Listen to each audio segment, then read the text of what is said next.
Josiah and Tricia. We're here in Seattle at Tent City 3. Tell me about it. Tent City 3. Oh, me. Yeah. Okay.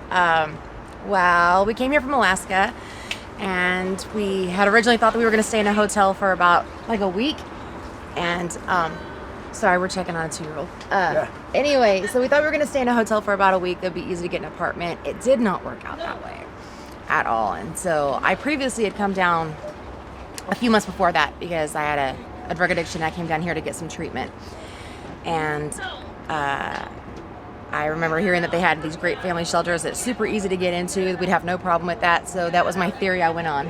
And it was not like that at all. We came down here. We had our 2-year-old. We called a couple of shelters. They called us to go down to one of the family shelters. And when we got there at like 8 o'clock at night, they said it was the wrong family. So we couldn't stay. We were told that if we separated, that we could easily be sheltered. So we would have to split up so one of us could take our child and that the other person could get sheltered somewhere else. That didn't work for us either since we're married and we have a happy marriage. We didn't want to split up. We finally got to Tent City because they took us and they took children. Although when we got here, he was the only child. We went from one child to about, I think, 10 kids at one point. Something like that, yeah. They had like 10 kids here. So he was super happy playing with all the kids. We've been here a little over a year. Maybe like a year and 14 months, something like that. 14 months, something like that. Since we've been in Tent City, my husband got a job. He has a full-time job. We've been saving money to get an apartment. Housing absolutely is horrible for us trying to get. We've called several different agencies. Either they won't take us because we're not currently in an addiction or we are not disabled enough to qualify for their benefits. My husband had a traumatic brain injury, and when we called one of the agencies and they were asking us all these questions about, do you have an addiction? Are you in recovery? Does anyone have a disability? And we're going over all of this, and she said that we didn't score high enough Right. to get any kind of attention, but we could hang up and try and call again and start all over again. And she told us to lie. And I was like, you want us to lie about this? Like, I felt really uncomfortable about that. Because if you lie and then you get all these benefits, what happens when the lie is found out? Like that just really sat really ill with me. Or when they said that if we were still currently in our addiction that we could easily get housing because we have a child. It makes no sense that you have 2 people that have been clean. Right, you're 2 years clean now. Yes, like a year and a half. Well, year and a half. Year and a half. But still, like a year and a half clean, and we don't qualify for housing. But somebody who is shooting up on the side of the road, they get housing, and they don't have any kids. But then they lose their housing in a few months. Right. It's infuriating, actually. Right. But I'm sorry. I'm sorry homeless services makes it so hard for people to get help. it does. It's crazy. It's absolutely crazy. So we're in a tent city. Mm-hmm. You guys are looking over because your kid's over there. Yeah. And I love tent cities because I'm an old hippie. Mm-hmm. And this is a self-governed place where it's community. So your kid's safe. Mm-hmm. Absolutely. But there's homeless people here. My goodness, how could you let your kid run around homeless people? I know. Maybe it's because we're homos ourselves. I don't know. Well, we know these homeless people. Yes. Right. I mean, and that's the biggest part about the public's thought of what a homeless person is. They go downtown and they look at the people shooting up on the side of the road, and that's what they're thinking. Oh, all homeless people are like this. Right. It's not the truth. I have met numerous amounts of homeless people who are super nice, who are super respectful. All they're trying to do is get out of the rut, and it's just harder than anyone can imagine sometimes. Right here, You know, Bubba. just people's perception of homeless people is so skewed. It's insane. Yeah. That's why I do what I do. And you nailed it. And that's why I was kind of bringing it up, because you guys shatter the stereotype. No. Active 2-year-old. I mean, you guys shatter because you're working, you're sober, trying to raise a Bubba, no, family. stop. We got a kid hitting a monopod. Yes, we have a very kid hitting the camera. Yeah. You want to say hi? Hey. Hi. There you go.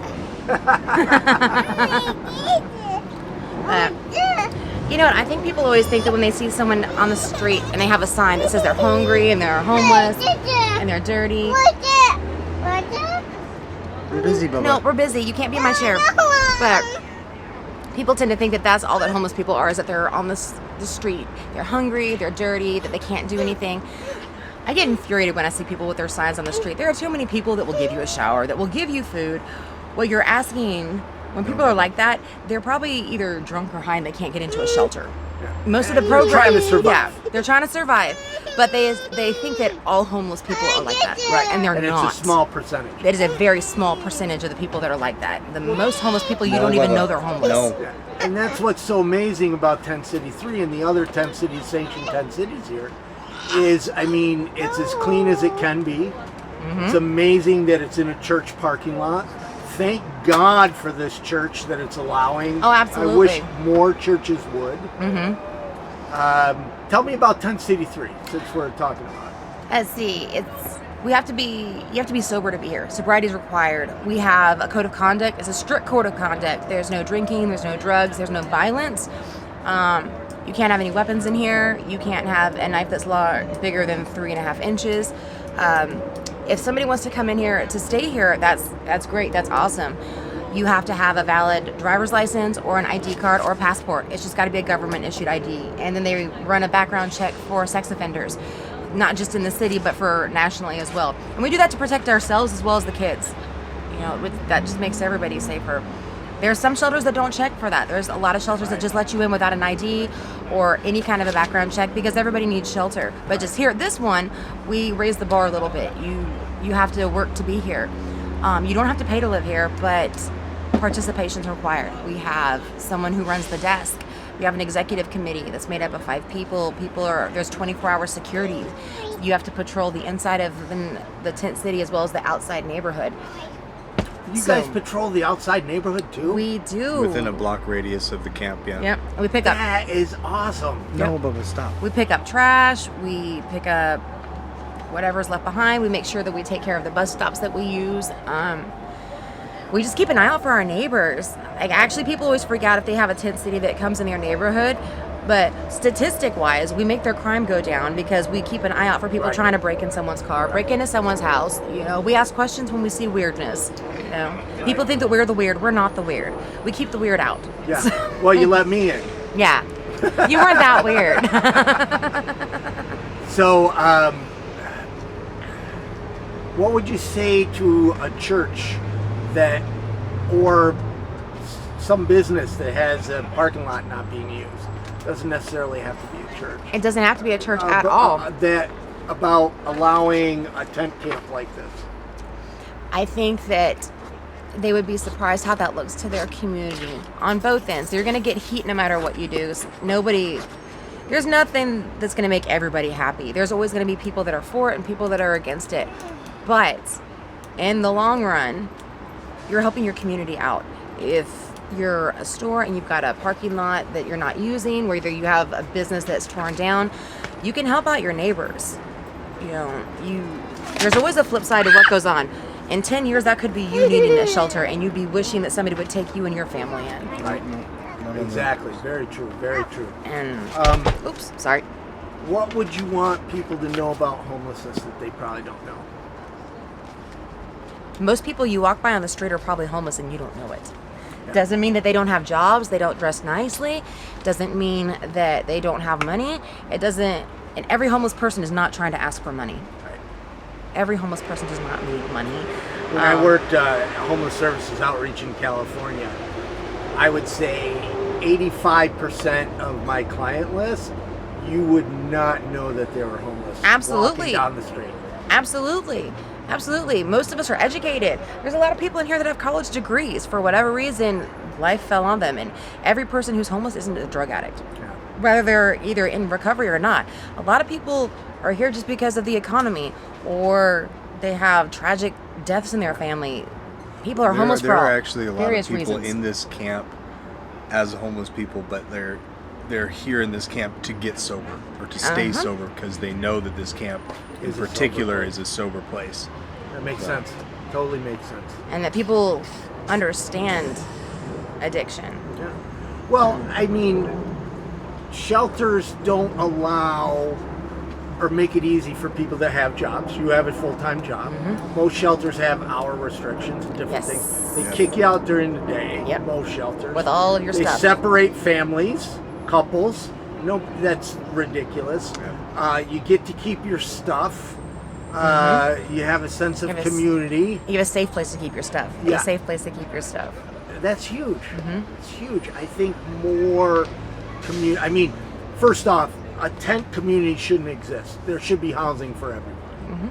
But since there isn't, and there's not going to be shelter spaces, more cities should look into allowing sanctioned tent camps like this. Absolutely. Absolutely. The thing with people like the people in this camp is, a lot of people will look at them and say, okay, they're homeless, they're just going to dump on everything whenever they stay anywhere.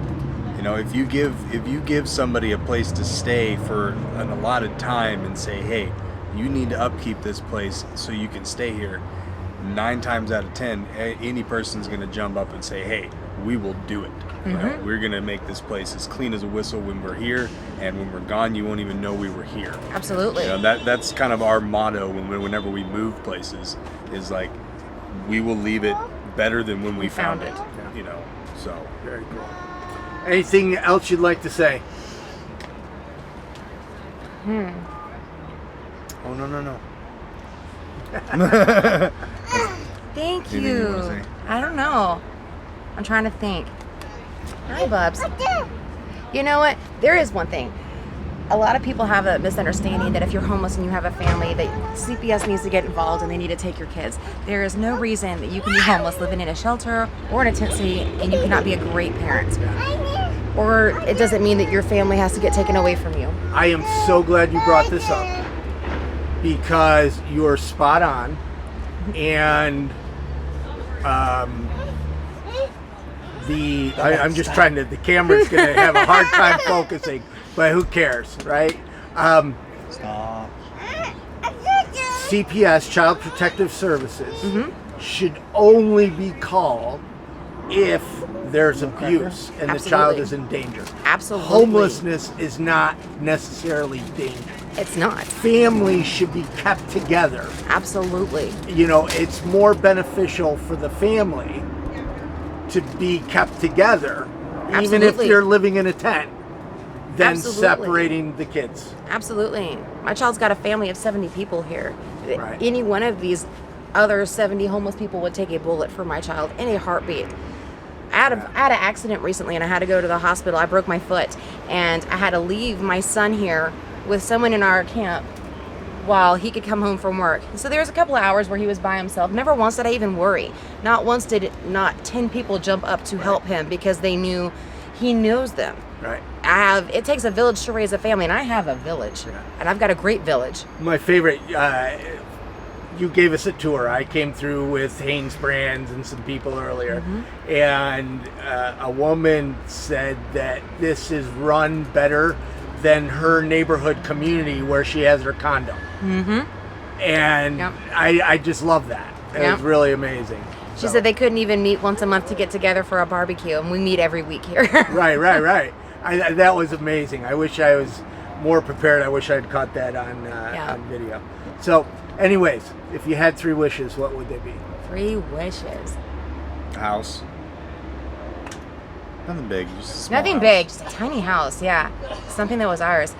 Another wish, I'm trying to think. That we wouldn't need tent cities. I wish that they would come up with a way to, I don't know, use the golf courses and put housing on that. Or come up with better housing so that we don't have to have tent cities or that there's people on Or the more streets. affordable housing. More so people affordable can housing. Afford it.